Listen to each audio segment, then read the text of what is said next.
Welcome, everybody. June 14th, back for another Node Operator Roundtable, and I will hand it straight over to Brian. Excellent. Good morning, good afternoon, good night, wherever you are in the world. I wanted to start off with a couple of quick updates. So first, we are targeting a patch release for the 4.0. The 4.0. This would be 4.0.2. That should be released this week. So stay tuned for that. And of course, I'll put updates in the appropriate Antelope Node Operator channels to let you know when that's available. And I'm working on release notes for that as we speak. So as soon as those are available, I can share those out, which may be with the release or maybe a little before the release. We'll see. If that might be a topic we end up discussing in a bit more detail today, if anybody wants to go into depth in that. The next update is really more just, what's coming. So P2P improvements. Stephen was, on the call last week asking some questions, getting feedback about, the node operator priorities related to P2P. And he's been hard at work on that and the requirements with the team, and anticipates joining next week to discuss the plans there and get feedback on a sort of a more formed plan. So that's it in the way of updates. As far as agenda for today, I think my fallback here is that we can go back to the node types discussion, which we haven't really moved on in a few weeks now. But before we go there, I'd like to do some sort of open floor agenda building here to see if there are any topics that people feel are more time sensitive that we should cover first.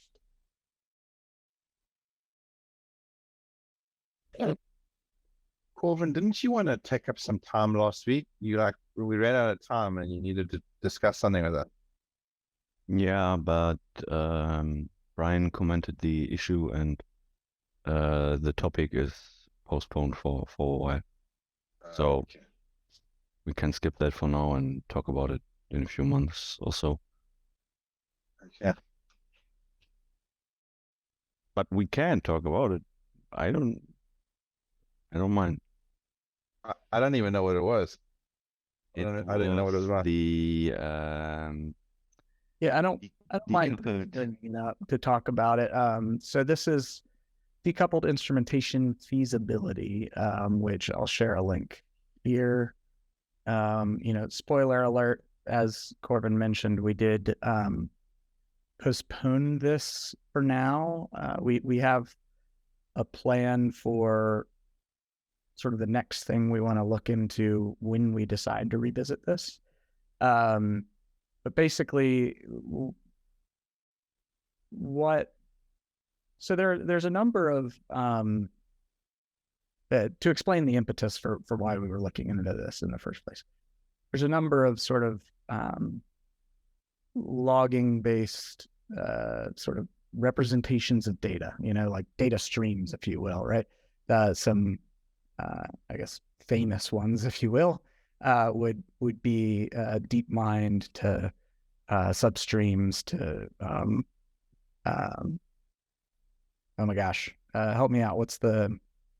Why am I forgetting this? The history solution API that diffuse the graph. Yes, diffuse. Thank you. My mind blanked there. Yeah, so that's sort of an example of this. What we were looking into with this was the feasibility of abstracting that so that the instrumentation of what nodes are doing can be an extension point rather than embedded into the Node.js software directly. Therefore, opening it up for,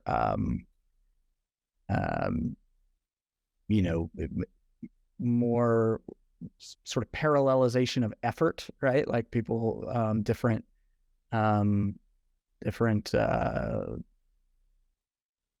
tools of that nature could sort of all coexist as separate libraries, for example.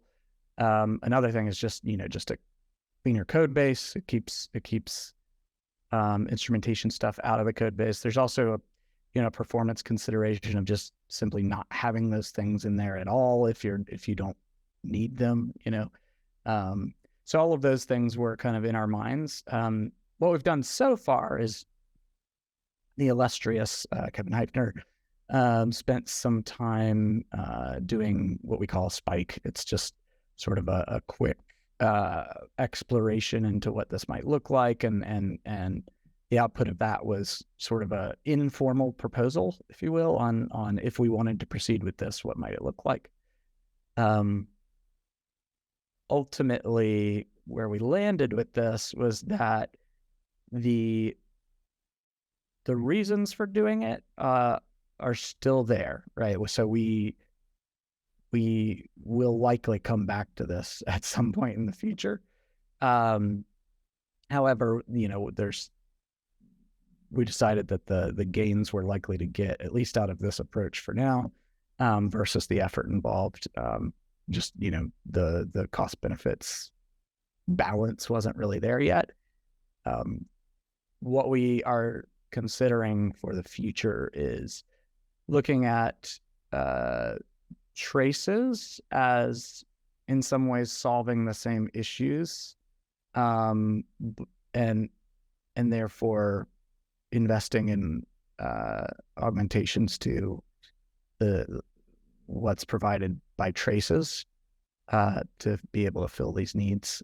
It's just an exploration. Like, that's about as deep as we've gone with that conversation so far. But yeah, that's kind of the status of this one. Any thoughts or questions on that? I have thoughts. Well, I'd love to Anything learn. else? Yeah. First of all, not sure if everyone knows, but we're still working on another DeepMind-based history solution for a while, probably a year or so. And there are multiple reasons. First of all, it's not clear to us in the community how the future looks, looking at SHIP and stuff. And the biggest reason is that DeepMind just provides a lot more information. It's faster.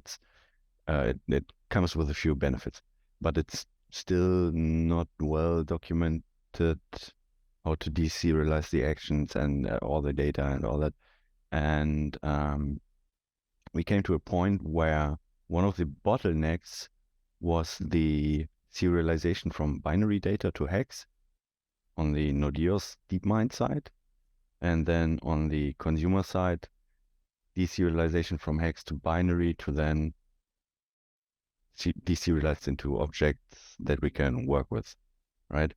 And at that point, we've built a prototype. It was only a prototype. We're not actively using it, but we might come back to it.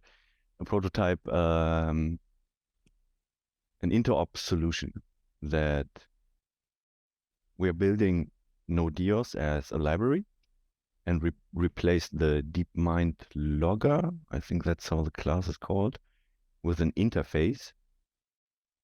And that allowed us to inject in our library a class inheriting that interface. And we basically pass pointers from our application to Node.js, and Node.js is then able to method pointers. Node.js is then able to pass memory pointers and the length of data back to our solution, and then we can just mem copy and then start to deserialize. And that approach is a little unsafe compared to how it's currently built with writing everything to std out, but it's much faster. And the approach of using an interface and kind of injecting methods for what you need instead of serializing everything makes it much more flexible. So someone could build Node.js as a library just saying, hey, I want all the actions for a specific contract. And then you have the processing side that only receives the data that you want to receive. Mm-hmm. Yeah, so that's something I just wanted to mention as an idea.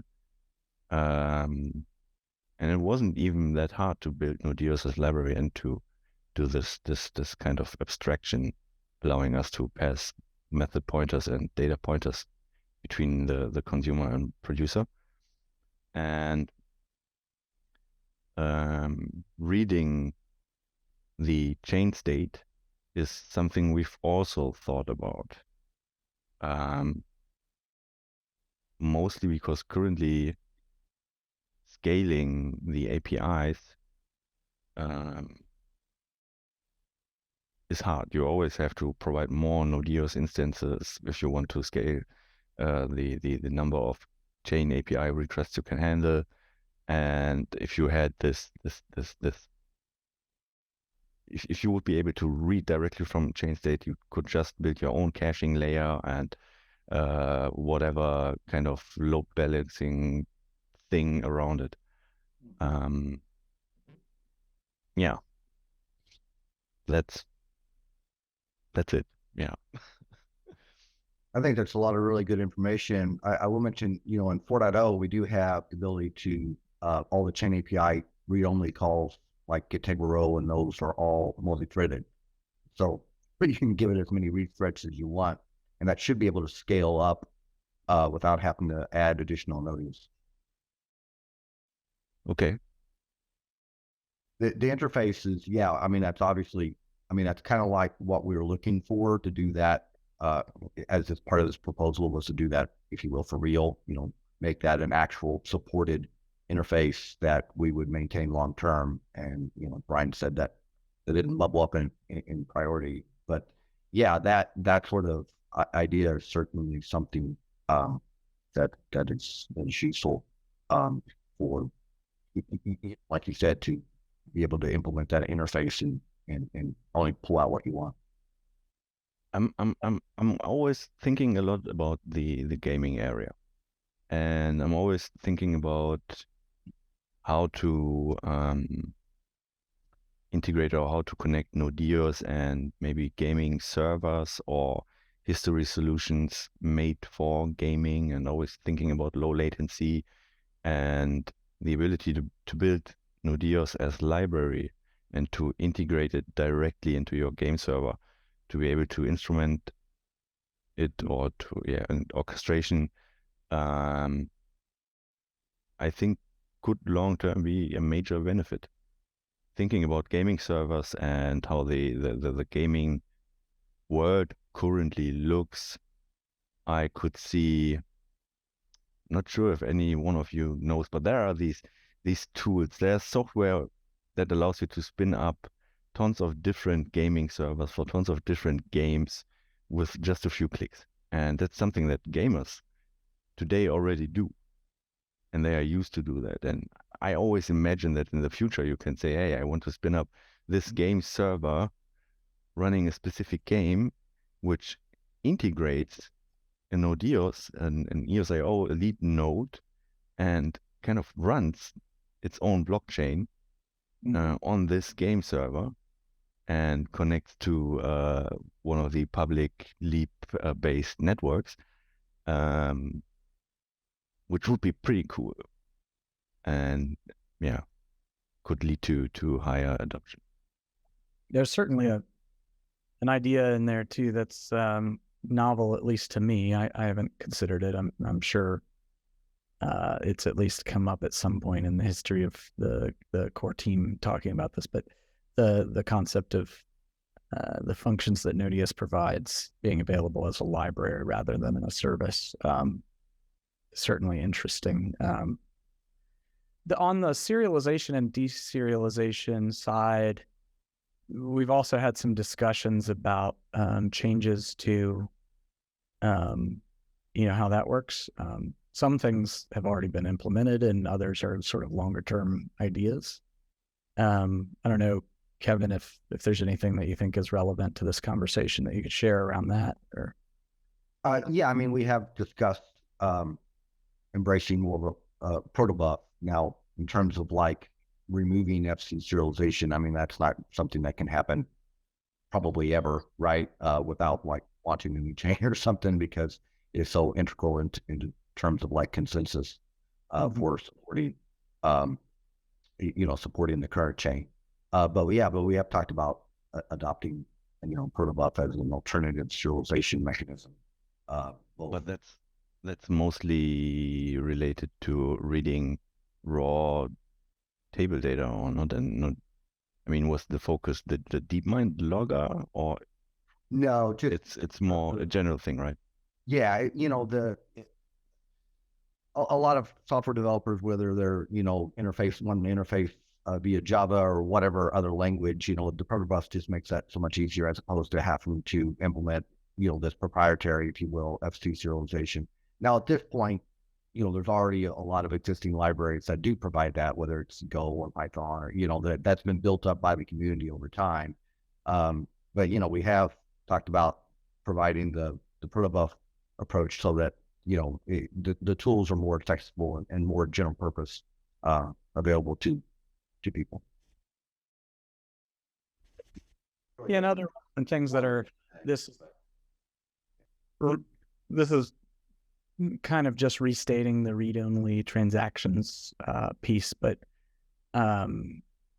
with read-only transactions, there's a lot more parallelization, like multi-threading that happens.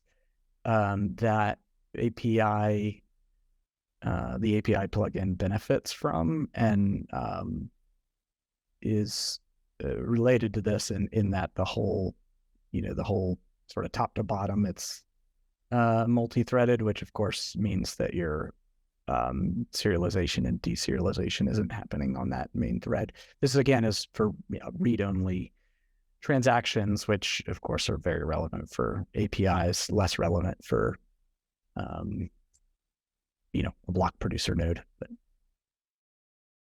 Yeah, to me it's just the closer the piece of software is to the Node.js instance, the less it makes sense to me to do this serialization, deserialization. Yeah.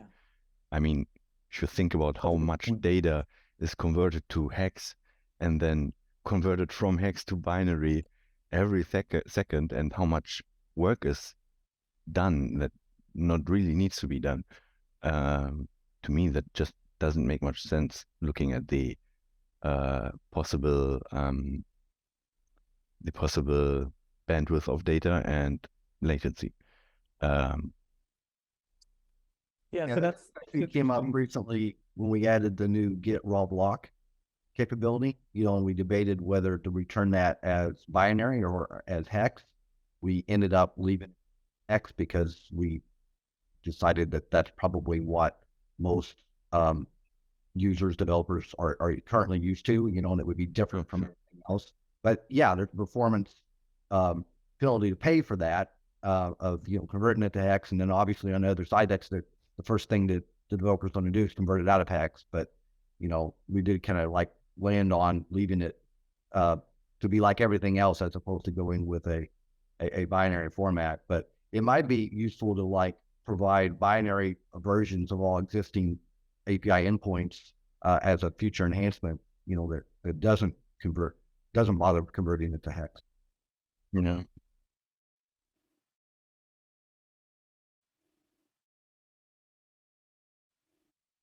Okay.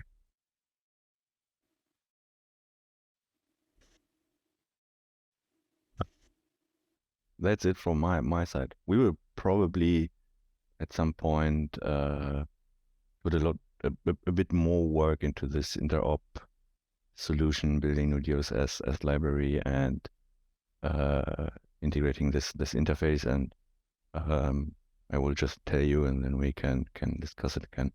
And then we see also the performance differences and all that. Yeah, I think we would be open. I'm speaking out of turn here, obviously, but I think we'd be open to a PR to that effect. As long as that interface is then implemented by the existing DeepMind logger, so that you get, the same behavior, having that interface in there available as part of the code. I don't see any reason why we wouldn't just take that. Yeah.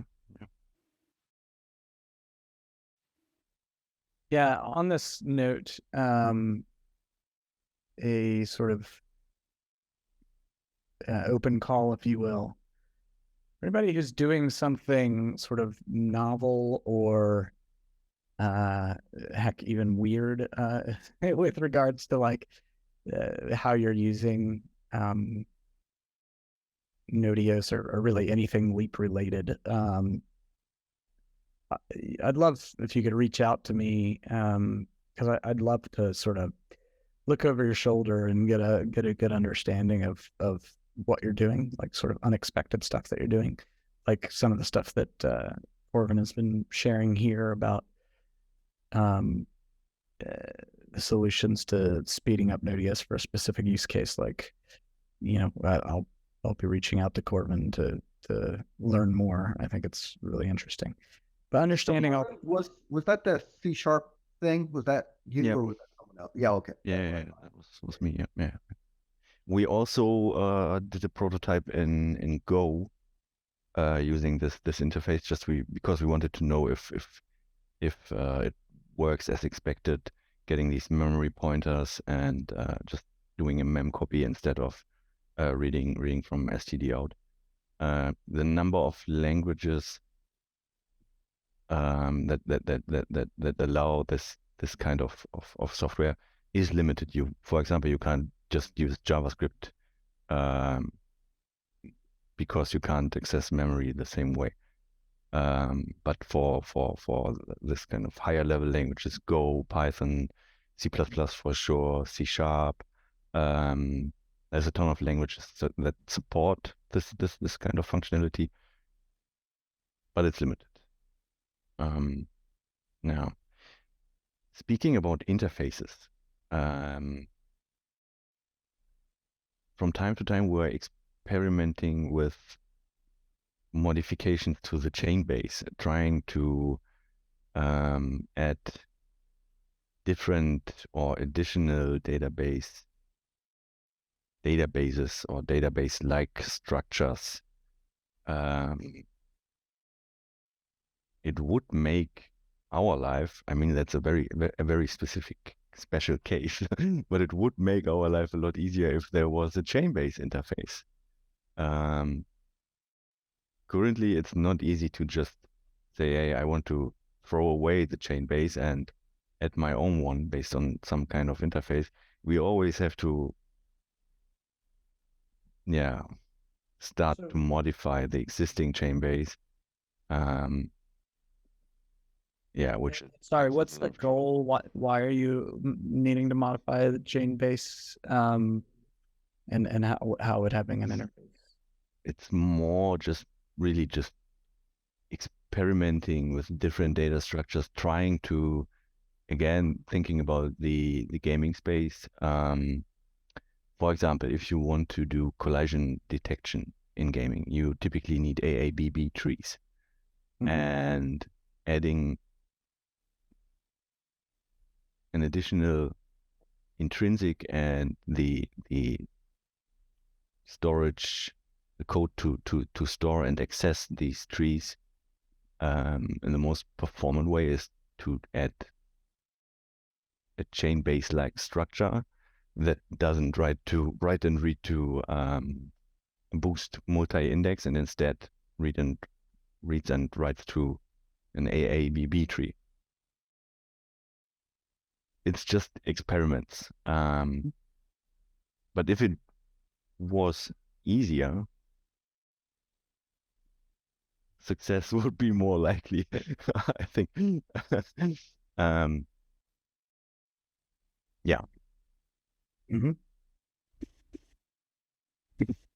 I mean, it's a little crazy, the idea of doing collision detection on chain, but thinking long term and thinking of how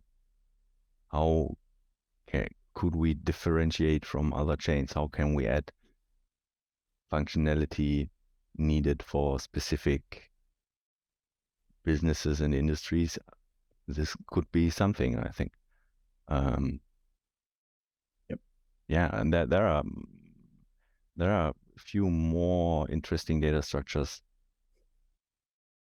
that could be added and would bring a benefit. Yeah.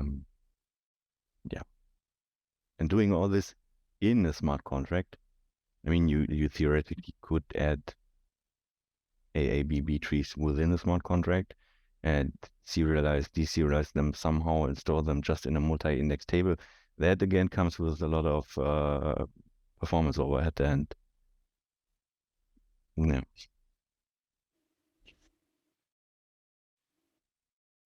I like crazy. I like crazy too. Yeah.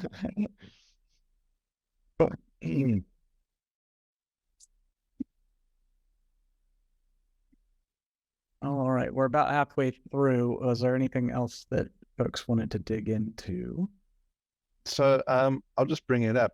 And Seth from Boyd, I don't know if you've got any insight to it, but I had a chat with Matthew from your team this week about the Antelope Firewall that you guys are building.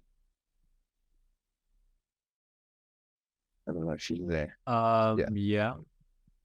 I actually said to Matthew, it'll be interesting to swing by this discussion to talk about it a bit. We spoke about it like 2 months ago, and I believe there was actually a grant, and that's what you guys are building now. But it seems really, really valid to bring it up with the guys here. Maybe just, I mean, I can try and give a highlights of what it is. Might be interesting for a discussion one of the days. And I mean, Brian, are you aware of it? What the guys are building?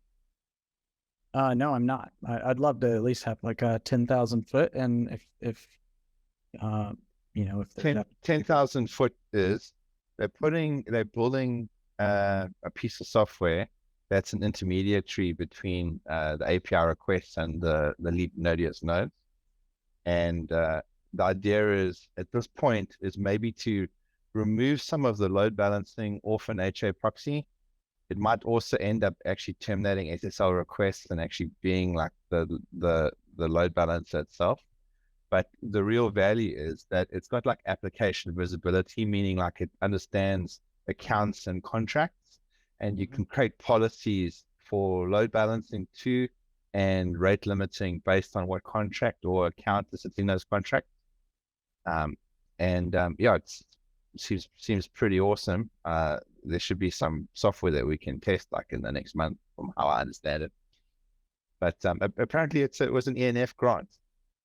We've definitely spoken about something before. We discussed Petronius at one point. Like, oh, I remember we had Petronius, whatever. So this is some of that functionality and way more. If we had to have a contract that's getting the snot beaten out of it on, we can limit it on the API based on source address, account that's actually interacting with the contract, etc. And a few other things. And they're building it so that there's going to be some templates that we can use, but you'll be able to construct your own like JSON file where you'll be able to get it to do certain things depending on whatever criteria, what it picks up in the contract. So I thought that was pretty cool. Very cool. That's the 10,000 foot.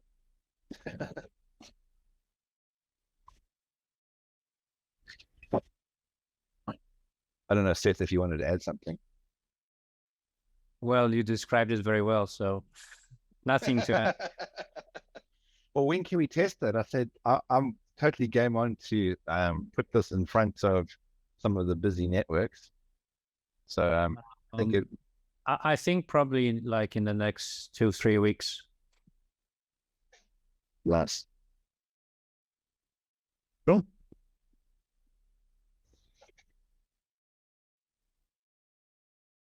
Awesome.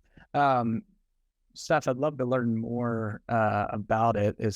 Could I follow up with you on Telegram? Yeah. For sure. Great.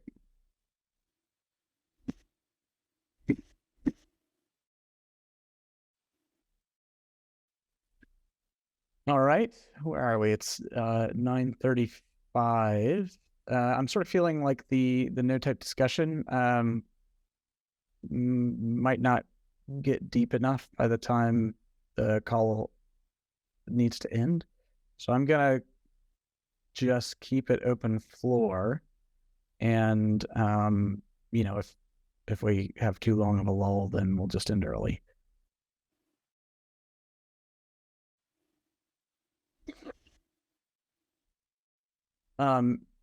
Any other interesting, since this has turned into the theme of this call, any other interesting sort of experiments or, the tooling around Leap that anybody's working on now? Compiling C# code to WebAssembly smart contracts that can be used with Leap. No success yet, but the Microsoft team is making a lot of progress when it comes to WASI and WebAssembly, and binaries are getting smaller and smaller. The big problem still is a lot of the .NET runtime. There's the garbage collector, there's exception handling, and all that adds a lot of overhead. But it seems like over the next 6 to 12 months, it will potentially be possible to fork the runtime, to add some modifications, and then be able to compile C# code to something that can run in the EOS VM. Again, thinking about game development, game developers either write their code in C++, Unreal Engine, C++, or in C#, Unity 3D. And today, most of the Web3 gaming ecosystem is done in Unity.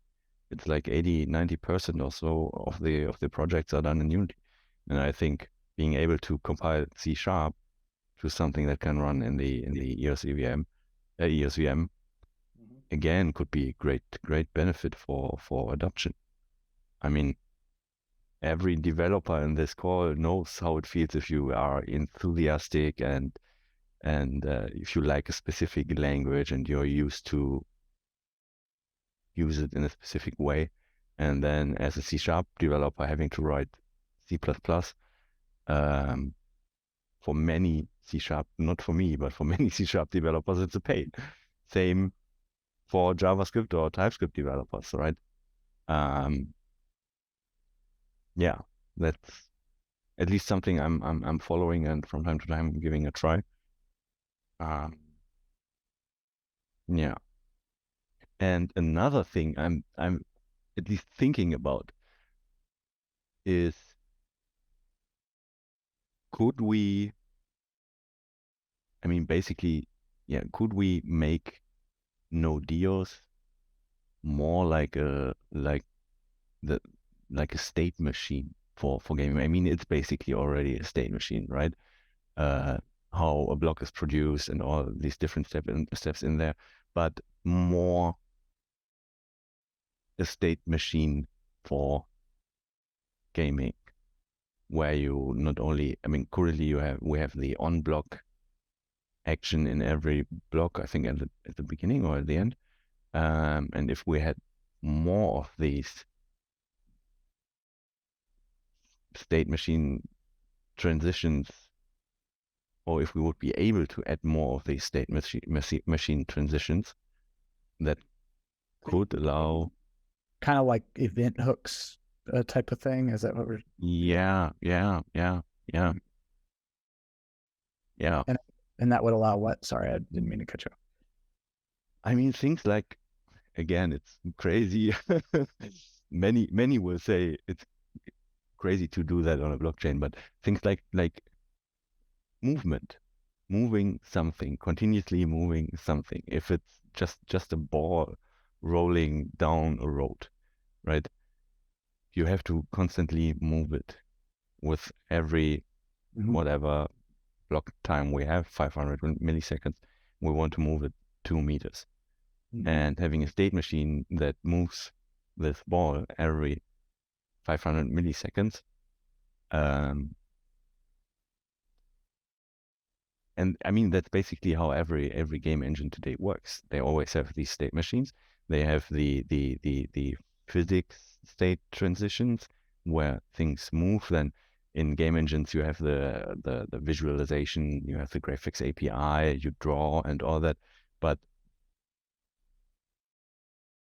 yeah, Leap, Node EOS could be that form of state machine someday. I remember when we first launched, EOS Authority made Space Invaders. That the movement, every bit of movement was an action. I remember it was such, I think it was because if you go left, right, fire. And it totally worked. Totally worked. Yeah, I remember that actually. I mean, that's crazy, and it's for sure just something for side chains or for something like short-lived chains. Imagine hitting a button and you spin up a chain for an hour and you play something like Age of Empires just on a blockchain. And you have the state machine running and you fight, and there's for sure a lot of data, a lot of actions, and you would never be able to do that on a public blockchain because it's just too expensive. But being able to build it on Leap would allow to do the IBC stuff. It would allow to transfer data between these chains transparently and the same determinism and all that. Yeah, and I like these these crazy ideas, and yeah, I personally would love to build this kind of games someday, and it would be something that would allow us as Leap to differentiate from other chains. Right. I remember on Telos, I've forgotten the name of the group, but they made a little robot that you could move around with actions on the Telos network as well. And there was only one robot. It had like a little ESP32 on it or a Raspberry Pi or whatever.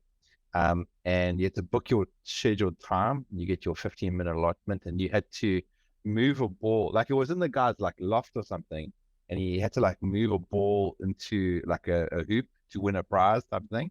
And it was like, remember Logo, like, 40 years ago, where you had to go left 90 degrees, forward 10. It was that kind of stuff, but they were all just actions. So it was a game and movement was controlled, but a little bit more than rudimentary, and it was physical. I thought it was kind of cool. Yeah, but doing it that way is just too slow. I know, but it was like, hey, you said you're thinking of crazy things. Yeah, and it's too expensive. But that already shows that people are trying to build that kind of game, right? I'm more, thinking about these state machines, pinned smart contracts, so that they don't have to be loaded every time. Then you only send one action that says shoot the ball into that direction. The signature is verified once, and then the next round of the state machine transition can just happen without all the overhead and loading the contract again and all that. In combination with maybe something like shorter block times.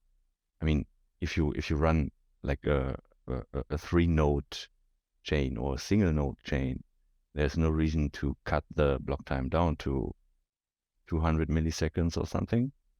Then you have much more frequently, you have actions, then your ball is moving much more smoothly, and then you can do the rest in your front end and just add frames in between. And then at some point, I think you could have something that feels like a completely normal game. It's just running on a blockchain. But yeah, again, crazy. Yeah, we've definitely had conversations about things just like this. We've another one that's a little wild out there is we've talked about like running AI models in and these are all the like crazy thoughts, not the roadmap thoughts, if you will. But running AI models with deterministic seeding so that it's replayable and you'd get the same result, but the seeds are based on like sort of chain aggregate stuff, so like it's random but deterministic, if that makes sense. Yeah, I think there's interesting things to explore there as well. But I am curious, one thing that's crossed my mind is it would be fun, this is more of like a communications and marketing kind of thing. We've just we're celebrating 5-year anniversary. It'd be cool to do a sort of a look back of the cool, crazy, weird things that people have built on EOS or other Antelope chains, So if you have any of those, like, things that people have, that you think are worth sort of reminiscing about that people have made, send them my way. I'd love to go back in time and look at those and pitch that as something that we cover.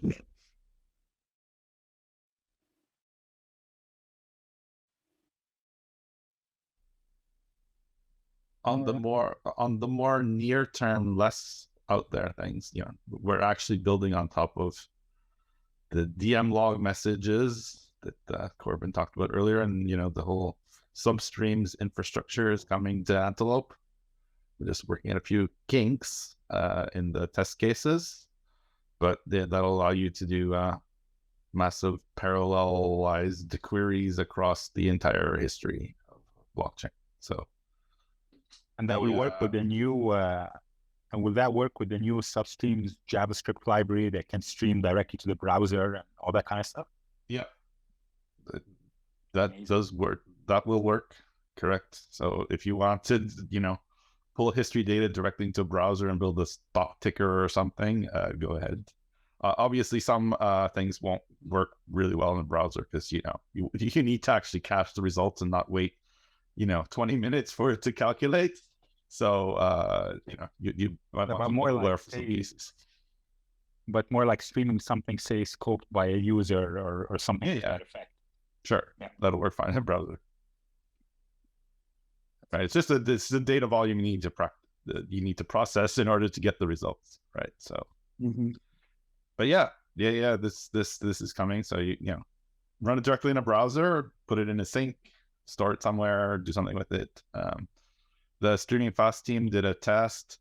They took a Uniswap v3 and they loaded it into a graph node in 20 hours using substreams and a bulk import process into the graph database. And it used to take 2 months. 3 months. Yeah, exactly. 2+ months. So, that's a major change in, developer usability. So we're spending a lot of time on this. This is, as I said, a little more near term than what you were guys talking about earlier, but we're really excited to have this ecosystem. Antelope support, the same as Ethereum or, those other blockchains. We're at the same level of support. So we're not the second class citizen, which is excellent. Are there any benchmarks regarding the latency from when the transaction or action has been validated to when it reaches the browser or whatever consumer library you have. I'm pretty sure it's not fast enough for you. And yeah, I mean, it makes a difference if you have a social network and you click like and it takes whatever 500 milliseconds. You don't care, right? Yeah. Your browser window But- refreshes and then you see it. But if you play a game and you click and it takes half a second or even 200, yeah, for sure. It's too slow. Agree. But we're the bulk of the community that's really going over substreams is used to 12-second block times on Ethereum. Yeah, sure.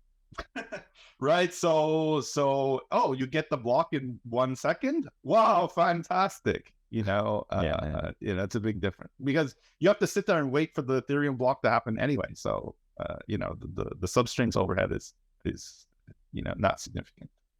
Sure. But for the Antelope blockchains, I mean I don't know if anybody's done any specific testing on that. Maybe we can try doing it a bit later. But yeah, it's not going to be good enough for what you were talking about earlier.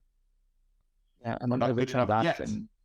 Then there's a transaction propagation, which is like not like at the beginning, right? Like how much time it takes to push the transaction, how much time it takes to get loaded into a block, Yeah, sure. and then propagate to the history solution, and then deep mine.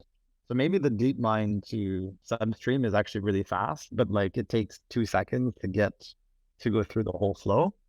So I know that the EVM is like that as well. Like it takes a few seconds just to get into the queue and then get to the block, and then there's that process of just the transaction propagation, and that is actually probably the biggest time delay response time. But I would be curious to make that benchmark as well. Yeah, it's something we I guess you can shorten that by having many mind readers across different locations would minimize that to a certain degree. Sure. I'm curious that capability with the graph and querying will support like EVM. Like, will you be able to reach in and decode the EVM transactions wrapped into EOS transactions and provide querying capability across that as well? Yes, theoretically, you just need to be able to decode the EVM transactions as they're encoded on the EOS blockchain. The other thing that we've been talking about is to build a blockchain that looks like other Ethereum blockchains, represent the EOS EVM as an Ethereum-like blockchain so that you get a block that looks like the other Ethereum blocks. So if you're going across different EVM chains, then you get a firehose substreams that looks like those, and you don't have to do all this weird decoding bits. So I think both options are on the table. So no, I think I think you nail on the Silkworm RPC implementation as opposed to directly on the Node's implementation. Is that what you're thinking? Yeah. Okay. Cool. It'd be great to, I guess, have both available, right? Where you can. The native one is cool in my mind, because you get it directly from the horse's mouth, if you will, and you can correlate it directly with the blocks that the Ethereum transaction is in, which is something that's been somewhat of discussion of late. Correlation between the EVM transactions and the EOS transaction. Yeah, I think Denis has been working on this. I don't know if Denis wants to add any. Yeah. So one of the things is also there's transactions on EOS, which you can maybe replicate into Ethereum transactions, but the best would be to take directly from, the Silkworm implementation.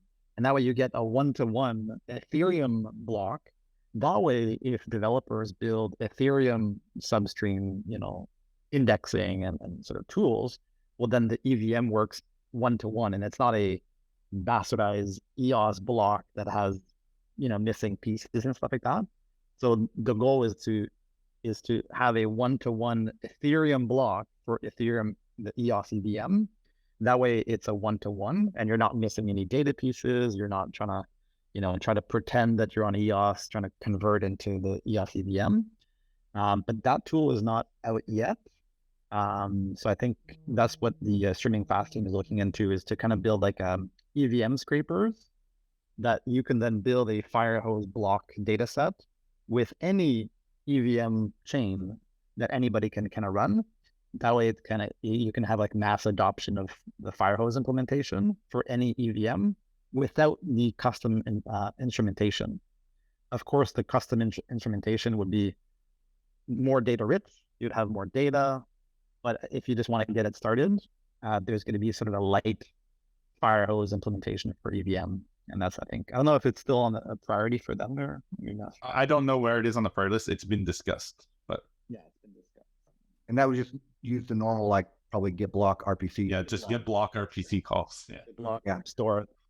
Right. And that way anybody can run, like we can have every test net on EVM, Right. like every, you don't Yeah, have very special cool. implementation.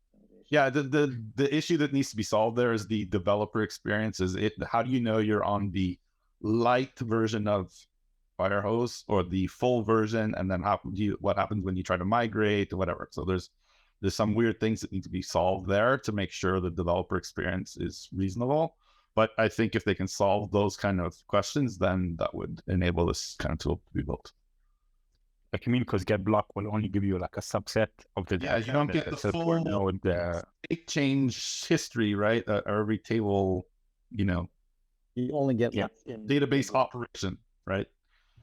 You only get it at the block level. So the only way to get that is to have like an Yeah, instrumented silkworm that Right, has one exactly. code about definitions and all that fun stuff. Right, exactly. Which could be done as well, right? If somebody wanted to spend the time, add the instrumentation into Silkworm, and away we go. So you guys have currently instrumented like the Go version, I assume, right? And that's where you're getting the data for the Antelope. We didn't do the Go version. The Streaming Fast team did the Go version, but yeah. right. Got it. Okay. Maintaining well, I think we patched a few things, like we're maintaining it, but the bulk of it was the Streaming Fast team that built the Antelope version of the No. Sorry, which one are you talking about? The Go Ethereum or Go Antelope? I was talking Go Ethereum, actually. Yeah, so Go Ethereum is done by the Streaming Fast team. Go Antelope is done by us based on the original work done by the Streaming Fast team. To make it work for Mandel and Yeah, Mandel, Leap, whatever, all those changes, and to keep up with the latest Firehose stuff. Because the original stuff was done for Diffuse, and there's been a lot of changes since then. There's also going to be work for those in the Ethereum community who like Aragon. There's work to instrument the Aragon binary. So if you don't want to use Go Ethereum, you can use Aragon.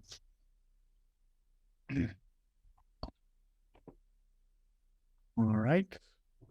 Well, we're about at the hour, so I will hand it back to Daniel. I will note that Daniel did share a link to a video about what Matthew and Denis were just talking about in the chat. Maybe we can get that link in the description or something like that, or somebody can be kind and paste it as a comment when this goes onto YouTube. But anyway, with that, I'll hand it back over to Daniel. Thank you, Brian. Yeah, that one's hot off the press. I think just published like 2 hours ago. So if you haven't, I'm sure you haven't. I haven't even yet. Check it out. Looking forward to watch it myself. But very relevant to the discussion, absolutely. But anyways, yes, thank you. Great conversation, folks, and we'll see you all next week. Oh, just before you go, we're going to talk about the Firehose substream stuff on the Fireside Chat in a few hours. Good call. Yeah, today Fireside Chat. Be there. Matthew, Denny, me, we'll all be there talking about this stuff some more. All right. Cool. Cheers, everyone. Take care. Yes. Bye. Bye.